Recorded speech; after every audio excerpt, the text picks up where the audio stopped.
Odatda kunimizni MRT tahlilidan boshlaymiz, ya'ni operatsiyadan keyingi bemorlarni MRTsi. Biz odatda bemorlarni operatsiyadan oldin va keyin MRT qilamiz. Bundan maqsad operatsiya qilingandan keyingi o'zgarishlarni baholash uchun, bemorga ko'rsatish uchun, o'zimizni qilgan ishimizga o'zimiz baho berishimiz uchun kerak bo'ladi. Bu tekshiruvlarni ko'pchilik joyda qilmaydi. Bizni markazimizda bu narsa uzluksiz ravishda yo'lga qo'yilgan, chunki bemordagi savollarga va o'zimizni ishimizga baho berish uchun bu judayam samarali metod hisoblanadi.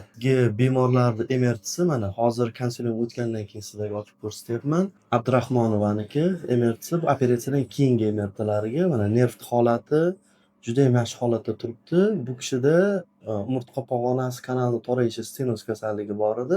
Bitta urovenda bemordagi umurtqa kanali torayishini endoskopik usulda kirib, kanalni atrofini kengaytirib, nerv uchun joy ajratib qo'ydik. Bemorning hozirgi holati yaxshi, MRTlari ham biz o'ylagandek klinikasiga mos ravishda turibdi.